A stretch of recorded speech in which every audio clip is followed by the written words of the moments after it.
Today on UMTV News, cities around Miami continue to monitor beaches as spring breakers are in the area for the next few weeks. Plus, we'll tell you how a former Treasury Secretary has come up with a new plan to stop the proposed ban of TikTok. And later on, the University of Miami club hockey team are now national champions. We will give you all the details.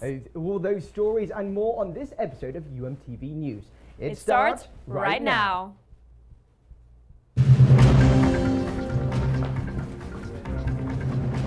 Sorry.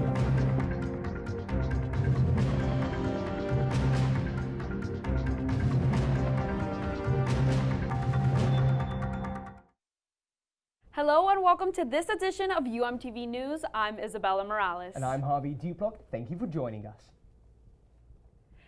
Today is the first day of the astronomical spring, which falls on a different date every year. It occurs on the vernal equinox when the amount of daylight is roughly 12 hours long. This is the earliest in March the equinox has fallen since 1896. And speaking of spring, it's spring break season for colleges and schools across the country. Today, Florida Attorney General Ashley Moody issued a warning about the state's problem with drug use during spring break. Authorities have already been dealing with other issues related to spring break, including a deadly shooting in Jacksonville.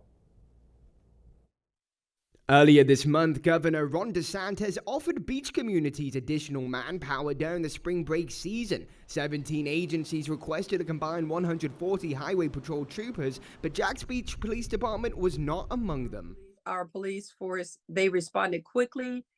They were immediately, as I said, the other beaches came together, their police departments, to squash this. Jacksonville Beach State Representative Kyan Michael says after Sunday's triple shooting, she's asking the agency to reconsider taking the assistance. What resources can we provide to prevent this, and going forward, even throughout the weekend and through the rest of the week, knowing that we're heading into spring break? Jacksonville Beach Police Chief Gene Paul Smith did say the department will be implementing some additional measures, but was not specific. I like it to be a surprise.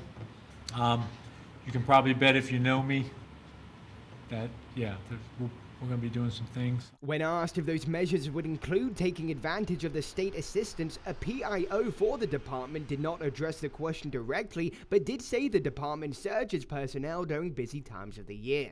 Jacksonville Beach Mayor Christine Hoffman told Action News Jax she believes Sunday night shootings were isolated and that the beaches remain a safe place for residents and vacationers. We want to just encourage people to come, obey the law, and enjoy their time at the beach. One person was killed and 2 more were injured during the shootings, and it's currently unknown if the beaches are open or not. Authorities also say no arrests have been made yet, but ask that if anyone has any information on the suspects to please share it. Spring break normally brings a week of rest and relaxation for students across the nation, and one of the most popular spring break locations is Miami, but not this year. The city of Miami Beach has announced a series of restrictions nearly 3 weeks ago, with the PSA telling spring breakers that they are not welcome in South Beach. The city stated that in the month of March, all non-residents would have their beach access limited. Security checkpoints, bag checks, garage and surface parking lot rates would be $30. Over the last 2 weekends, however, the city limited vacationers even more, setting up DUI checkpoints and increasing parking prices to more than $100 with an increased police presence in high-impact areas. The village of Pinecrest near campus has initiated a mitigation program to address concerns of residents troubled by the overpopulation of peacocks, while also taking into account preferences of those who enjoy having the exotic birds around. Maria Regina Mendoza is live on campus with more. Regina, what can you tell us?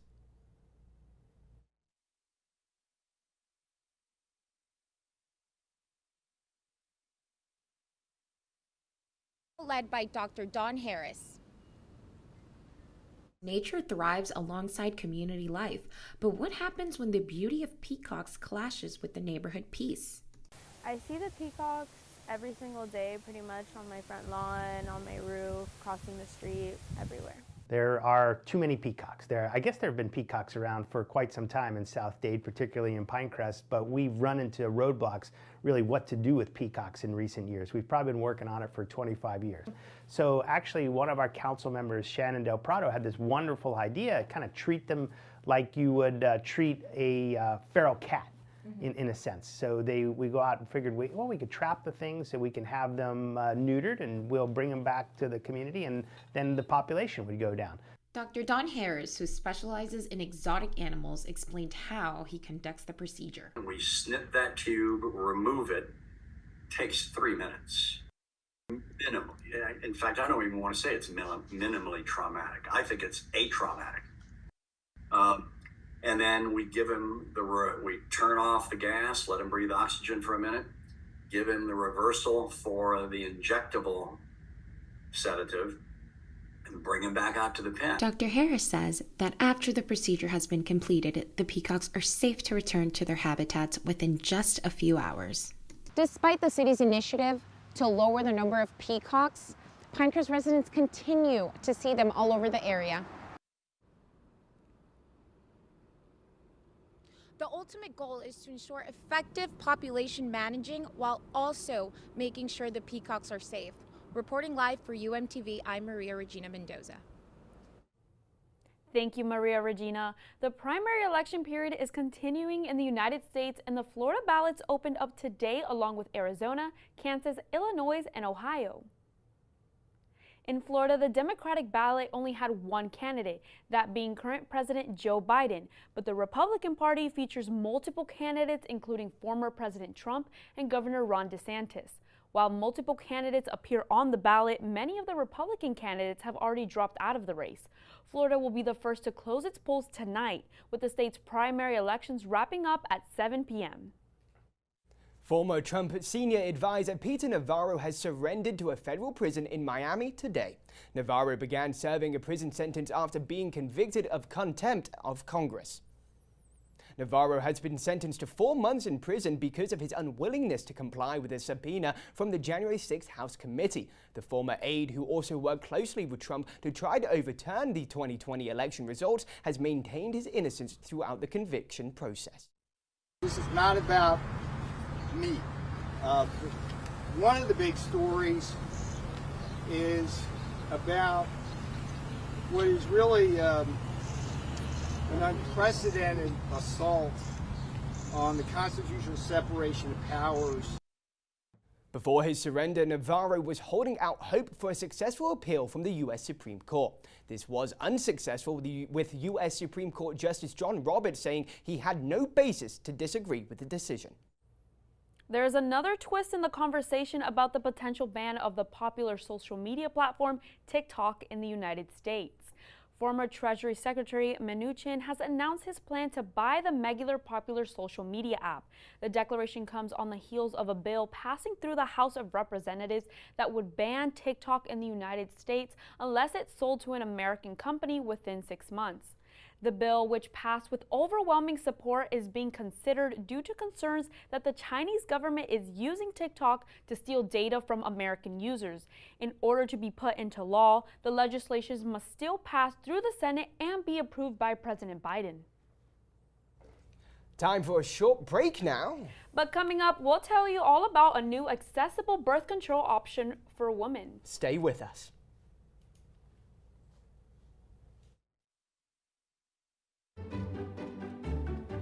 It's time.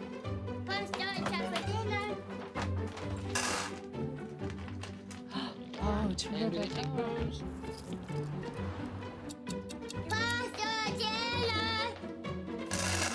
Donating pet food is one of the many ways you can help families in your community. Pets and people belong together. Learn more at petsandpeopletogether.org. According to a new report, abortions in the U.S. have reached their highest levels in more than a decade. Last year, there were more than 1 million abortions in the U.S. alone. According to the Gottmacher Institute, this highest number in a decade comes just 1 year after the reversal of Roe v. Wade by the Supreme Court in 2022. The increase is largely driven by a 10% increase in medical abortions, with now over 60% of abortions being classified as medical abortions. Additionally, now 20% of patients are traveling to receive abortion care out of their home state. The first over-the-counter oral contraceptive in the United States is now on sale. The product is available online with no age limit and no prescription necessary. O-Pill can be bought directly from its own website, opill.com, and Amazon. Some major retail pharmacies like CVS and Walgreens have said they will offer O-Pill once they receive their shipments. CVS said it expects to have it available later this month. Manufacturer Perrigo has a suggested retail price of $20 for a 1-month supply and $50 for a 3-month supply. The company says when taken as directed, O-Pill is 98% effective at preventing pregnancy. That's in line with the effectiveness of most birth control pills. Retirement usually involves relaxation, but reports say nearly 1 in 3 homeless people in Miami-Dade are age 55 and older. Some aging adults in Florida are turning to their families for help, while others look for the kindness of strangers. Sabrina Catalan joins us now in the studio to tell us about one initiative in Miami to help seniors in need. Sabrina? High living costs have been a growing problem in South Florida with increasing rent and HOA fees. And for many senior citizens, their Social Security check is no longer cutting it. I went to downtown Miami to learn more about how the Hispanic community is helping its elders.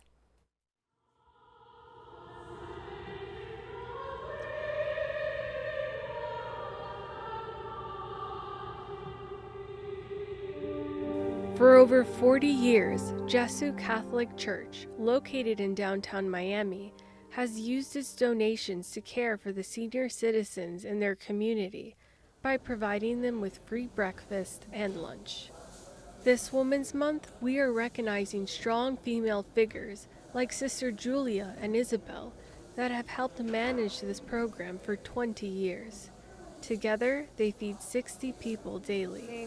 Pues sí, son los pilares de la juventud, los que nos enseñan, pero desafortunadamente en este momento muchos han perdido la parte educativa, educación, hay mucho irrespeto, tiene que trabajar con ellos. The Jesu Senior Citizen Center is available to all seniors in the Miami-Dade County area, regardless of their faiths. They may arrive between 9 a.m. to 2 p.m. to the church's basement to receive pre-packaged meals. Porque ellos no tienen donde almorzar y vienen aquí a jugar y a almorzar. Many of the senior citizens who participate in this program are low income or homeless. Miami may be a beautiful city for senior citizens to live in, such as the apartments behind me. But for others, unfortunately, they are struggling to find food and shelter. In Florida, rent has increased by 60% in the last 5 years, according to Go Banking rates. The church also helps connect senior citizens with government agencies to help with day-to-day living expenses. They also offer donated clothing. A majority of the volunteers in the center are women who say they want to give back to their community. To serve is a wonderful thing because it just brings what my mother taught me when I was little, do the right thing. Even during the pandemic, the program did not stop helping those in need. The volunteers of Jesu Senior Citizen Center play a vital role in keeping it alive, which they hope to do for years to come. For seniors facing homelessness, Mia Casa is a seniors-only community shelter located in North Miami. It is owned by the Miami-Dade County Homeless Trust, who say they also recognize that the face of homelessness today are the elderly. Reporting live from UMTV, I am Sabrina Catalan. Thank you, Sabrina. In international news, civil unrest continues in Haiti as gang violence has overpowered the country's capital.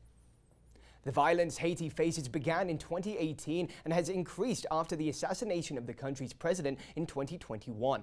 Today, gangs have control of about 80% of the capital. Still, without a president, the country has been unable to control the violence, and protests have erupted across the country. Iceland is now under a state of emergency after a volcano in Grindavik erupted on Saturday for the 4th time in 3 months. The initial eruption of the volcano happened on December 18th. Grindavik was evacuated prior to this eruption. Iceland's meteorological office had been warning the area for weeks that another eruption was likely to occur because of the magma that had been building under the surface. This volcano is located near a popular tourism spot called the Blue Lagoon, a natural thermal spa. Hundreds of tourists had to be evacuated because of the eruption. There are no reported deaths, but a workman has been declared missing after falling into a 2-mile fissure caused by the eruption. We will take another short break, but still ahead, we will introduce you to the newest cane champions. Stay with us.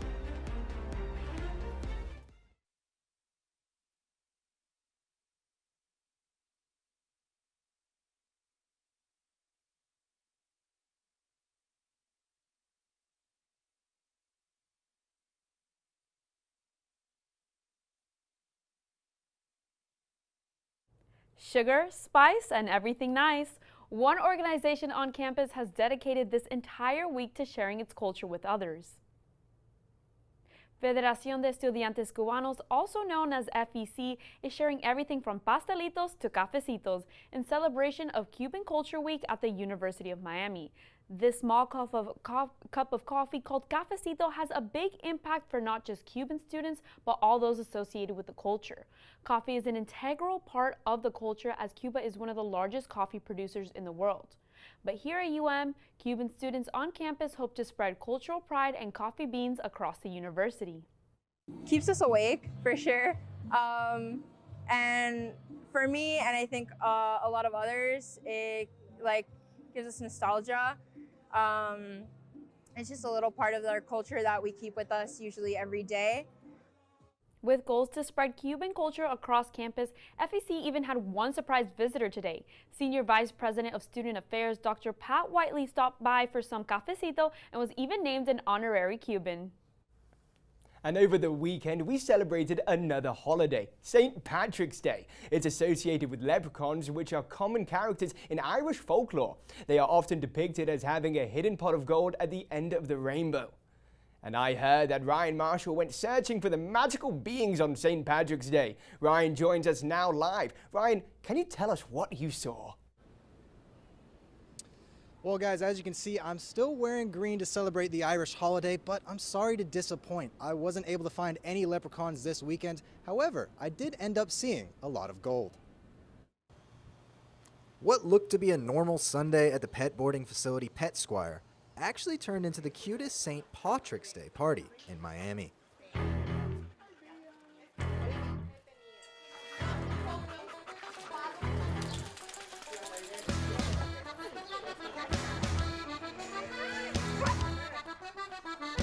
The event was one of the monthly meetups hosted by the Miami Goldens Meetup Club. Over 20 Golden Retrievers visited to celebrate the Irish holiday. And while the event is a great way for Goldens to meet other Goldens, the party also gives pet owners the opportunity to learn. As it turned out, I think that it was really, really good.